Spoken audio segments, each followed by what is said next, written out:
اور ایسے لوگوں سے جو آپ کو ڈسکریج کرے، پلیز اس کے پاس آپ نہ جائے، اس سے مشورہ نہ کرے، ان کے پاس بیٹھی بھی نہیں، اور اپنا ٹارگٹ مائنڈ میں یہ بنائے کہ مجھے ایٹ لیسٹ 75 مارکس جو ہے وہ اس ٹیسٹ میں دینا ہے، کیونکہ اس میں تقریباً 80 مارکس جو ہے وہ سبجیکٹ کے آتے ہیں، 20 جو ہے وہ جرنل ہوتے ہیں، تو زیادہ مارکس آپ سبجیکٹ سے کور کر سکتے ہیں.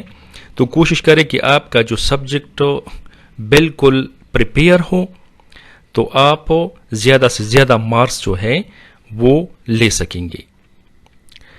اور آخری بات یہ ہے کہ آپ تکا میتھڈ جو ہے اس کو آپ اگنور کریں، کہ آپ تکا لگائیں گے، تکا لگانے سے آپ کا مارک جو ہے وہ نیگیٹو میں چلی جاتا ہے، کیونکہ اس میں نیگیٹو مارکنگ ہوتا ہے، تو اس وجہ سے آپ کے جو مارکس ہیں، اگر آپ کا ایم سی کیو غلط ہو گیا تو اس کے بدلے آپ سے جو مارکس ہوتے ہیں وہ نیگیٹو مارکنگ ہوتی ہے، تو آپ سے مارکس جو ہے وہ مائنس ہو جاتا ہے. تو کوشش کریں کہ بلائنڈلی تکا میتھڈ جو ہے وہ اپلائی نہ کریں، کسی چیز پہ کلیئر ہو تو کریں، کلیئر نہ ہو تو کوشش کریں، اگر کوشش کرنے کے بعد بھی وہ کلیئر نہ ہو جائے تو اس کو چھوڑ دیں، بلائنڈلی اس کو تکا نہ لگائیں.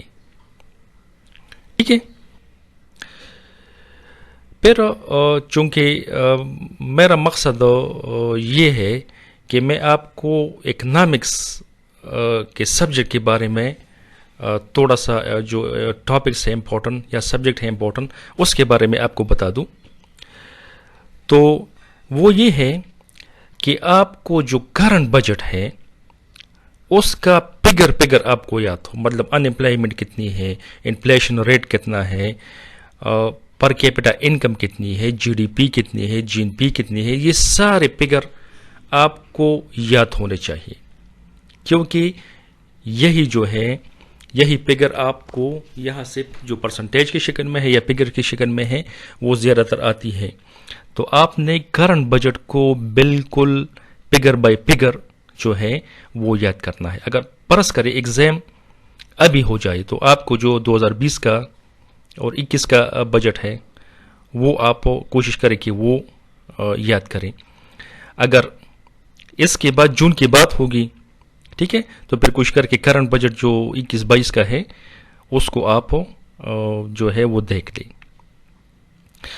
اچھا، مائکرو اکنامکس میں آپ زیادہ تر جو ڈیفینیشنس ہیں اس پہ اسٹریس کریں، اور جو امپورٹنٹ پوائنٹس ہوتے ہیں ہر ٹاپک میں اس کو آپ اسٹڈی کریں. مطلب انڈیپینڈنس کرو کو آپ لیں گے تو اس کی پراپرٹیز ہے، اس کی ڈیفینیشنس ہے، اس کی کنوکسٹی ہے، ٹھیک ہے، یہ ساری چیزیں آپ نے دیکھنی ہے. مطلب کنوکسٹی کے بارے میں اگر ایم سی کیوز آ جائے، ٹھیک ہے، مطلب انڈیپینڈنس کرو کی کنوکسٹی کس کی وجہ سے ہے، آپ کو آپشن دی گئے ہیں تو یہ آپ کو پتہ ہو. اس طرح جو ایپیکٹس ہوتے ہیں، پرائس ایپیکٹ ہوتے ہیں، انکم ایپیکٹ ہوتے ہیں، سبسٹیٹیوشن ایپیکٹس ہوتے ہیں، یہ ساری چیزیں آپ کو پتہ ہونا چاہیے کہ فرض کریں نارمل گڈ کے لیے آپ کو جو انکم ایپیکٹ ہے وہ پازیٹیو ہے یا نیگیٹیو ہے، یا سبسٹیٹیوشن ایپیکٹ پازیٹیو نیگیٹیو، یہ ساری چیزیں آپ کو کلیئر ہونے چاہیے.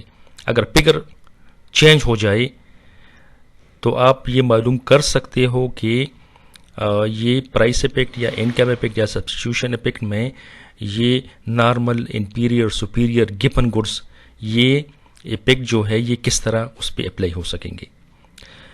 مین جو پوائنٹس ہیں وہ الاسٹیسٹیز ہوتے ہیں. یہ تھوڑا سا کمپلیکیٹڈ بھی ہوتا ہے، اس میں بندہ کنفیوز بھی ہو جاتا ہے، لیکن آپ کو elasticity, price elasticity, income elasticity of demand, income elasticity of supply, in case of inferior, superior, یہ ساری چیزیں آپ نے آبجیکٹیو کی نظر سے دیکھنے ہوں گے.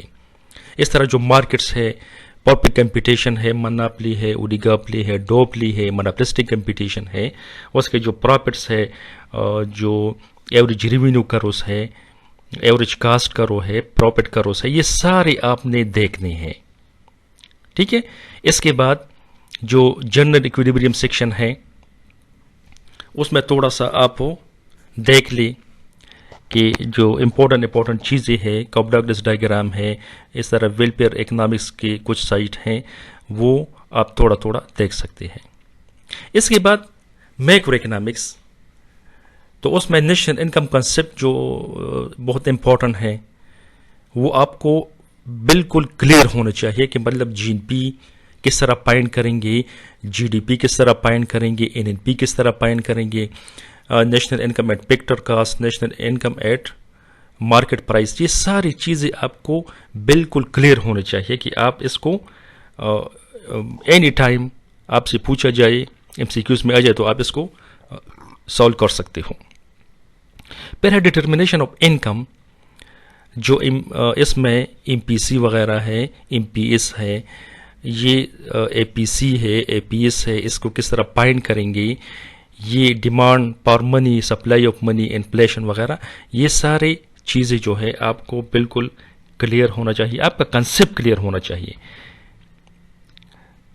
اچھا، اس طرح یہ پاکستان کے بارے میں جتنے اسٹڈی ہے ایشو ان پاکستان اکانومی، کوشش کرے کہ مطلب پاکستان کی جی این پی کتنی ہے، جی ڈی پی کتنی ہے، ایگریکلچر سیکٹر جو اس کا پروپورشن کیا ہے، اس طرح ان امپلائمنٹ کیا ہے، ریٹ کیا ہے، یہ ساری چیزیں پاکستان کے متعلق، اور جو لینڈ ریفارمز ہیں وہ چیزیں آپ دیکھ لیں، گرین ریولوشنز وغیرہ یہ جو ہے اس سے آبجیکٹیوز میں آتے ہیں، وہ چیزیں آپ ایشو ان پاکستان اکانومی سے دیکھ لیں. اس کے بعد پبلک فائنانس آتا ہے اور انٹرنیشنل اکنامکس. تو کوشش کریں، آپ لوگ کوشش کریں کہ جو بیسک سبجیکٹس ہیں، مطلب جو میکرو تھرڈ ایئر اور فورتھ ایئر میں ہے نا، اس میں پبلک فائنانس بھی ہے، اس میں مانیٹری اکنامکس بھی ہے، اس میں انٹرنیشنل بھی ہے، اس میں ڈیولپمنٹ اکنامکس بھی ہے. کوشش کریں کہ وہ بالکل آپ پوائنٹ ٹو پوائنٹ جو ہے اس کو دیکھ لیں اور اس پہ اپنا کانسیپٹ جو ہے وہ کلیئر کریں. اگر ٹائم ملا تو پھر آپ ان سے آگے جو ہے دیکھ سکتے ہیں، اگر ٹائم نہیں ہے تو آپ اس طرح کریں کہ وہ چیزیں مائکرو اکنامکس اور میکرو اکنامکس جو تھرڈ ایئر فورتھ ایئر کے کورسز ہیں وہ آپ دیکھ لیں. اس کے علاوہ اگر اکنامیٹکس کا کچھ نہ کچھ آپ کو پوائنٹس کلیئر ہو، ہوموسیڈاسٹسٹی، ہیٹروسیڈاسٹسٹی وغیرہ، تو یہ چیزیں بھی، اس کی ڈیفینیشن، جو سملٹینیس ایکویشنس ہیں، یہ ساری چیزیں، ریزیڈولس ایپیکٹس وغیرہ، یہ سارے آپ کو کچھ نہ کچھ اس کے بارے میں نالج ہونا چاہیے. ہو سکتا ہے کہ اکنامیٹکس سے بھی اس میں جو پیپر ہے اس میں کچھ نہ کچھ آ جائے. لیکن آپ لوگوں نے یہ بات ذہن میں یاد رکھنی ہے کہ آپ لوگوں نے صرف تیاری کرنی ہے اور کسی کی بات کو نہیں دیکھنا ہے کہ آپ کو لوگ کہتے ہیں کہ یہ ہے وہ ہے. بس تیاری کریں، باقی اللہ جانے، اس کا کام جانے. ٹھیک ہے؟ اگر کوئی بلائی آپ کرے، کوئی آپ کو کہے کہ اللہ آپ کا بھلا کرے، بس وہ بلائی آپ کی جو ٹیسٹ، جو انٹرویو میں آپ بیٹھیں گے، اس وقت وہ بلائی آپ کے کام آئے گی. اور یہ میرا پرسنل ایکسپیرینس ہے کہ وہی بلائی میری ہر جگہ کام آئی، کیونکہ میں نے 3-4 پوسٹ جو ہے وہ تبدیل کی ہے، اور میرا تعلق بالکل ایک غریب، ایک پور گھرانے سے ہے. ابھی بھی پہلے بھی اس طرح تھا.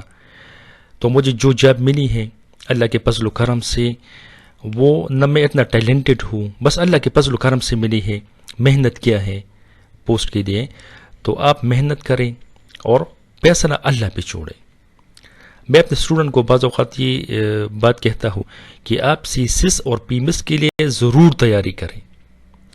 اگر آپ پی مس یا سی سس میں اس میں سلیکٹ نہ بھی ہو جائے تو آپ کی تیاری اتنی ہوگی کہ آپ ادھر ادھر کے جو پوسٹیں ہیں اس کے لیے آپ آسانی سے اپنے آپ کو سلیکٹ کر سکتے ہیں. ٹھیک ہے؟